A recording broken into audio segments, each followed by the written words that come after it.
RoX-TV.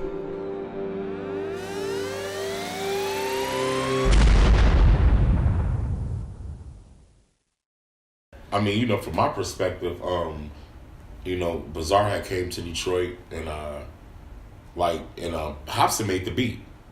That was HOPSIN beat and shit, and Bizarre, I guess he ain't had nothing for it yet, and he was like, shit, I just had Gordy put a dope ass hook on it and shit, so I put the hook on it, and then he was like, well, fuck it, write a verse, you know what I'm saying? So I wrote a verse and shit.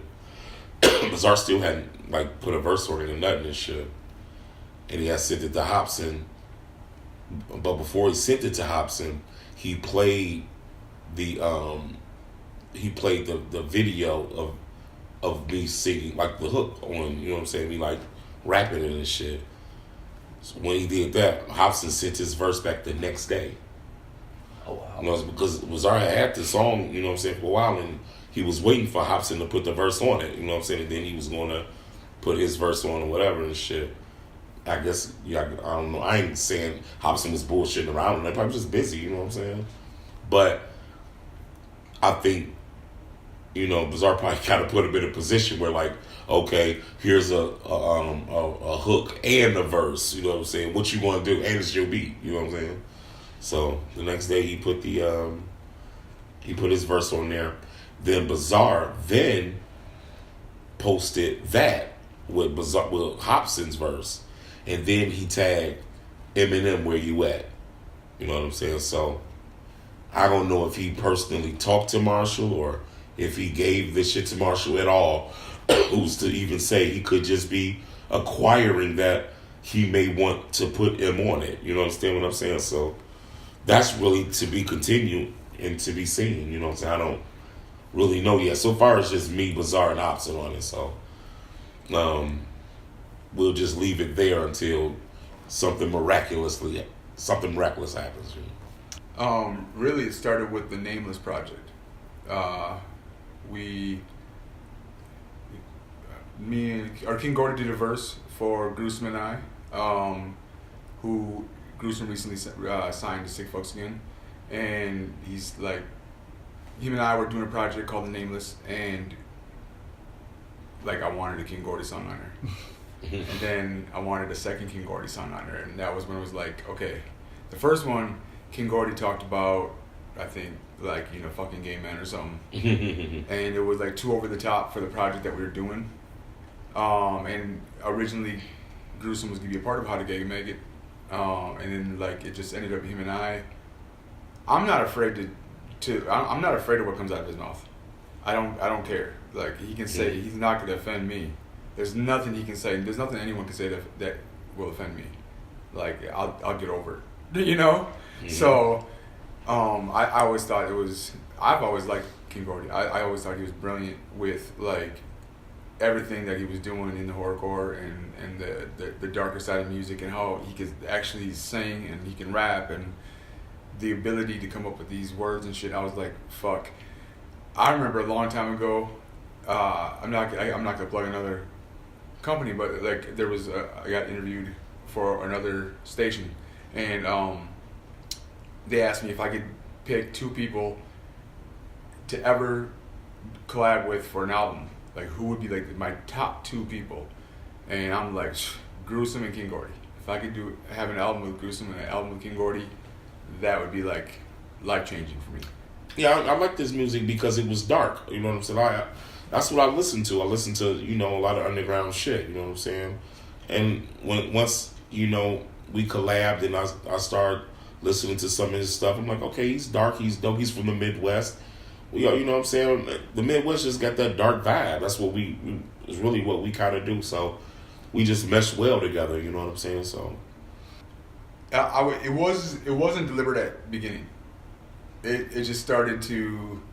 I don't know when we did the intro, because that was like out of nowhere. I was like, hold on, I'm starting to see like a way to weave this all together. Right. Because we weren't called the How to Gag A Maggot. It was just Gordy and Jimmy Donn. Yeah. And How to Gag A Maggot was the name of the album. That was the album title. So that ended up being like, now who we are is How to Gag A Maggot.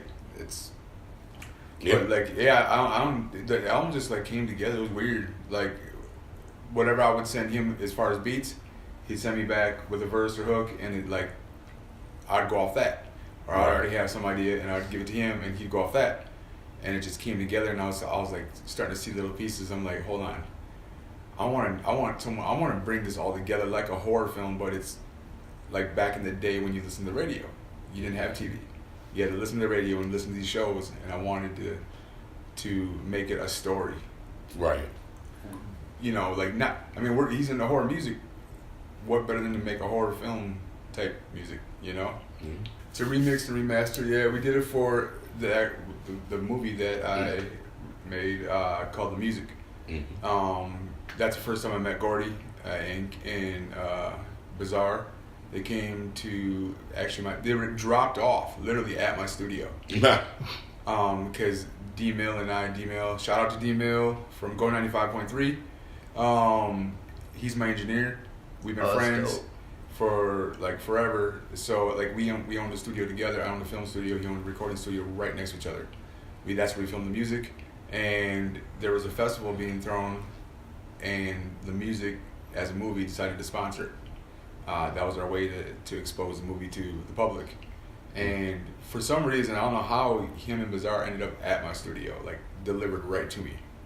And I had this opportunity, like there's these two guys that I like and admire and fucking look up to, and they're sitting in my studio, and I did not, like, everything in my life happens for absolutely no reason. I have no clue how it fucking happens. It just happens. They end up at my studio, and I fucking took advantage of the situation.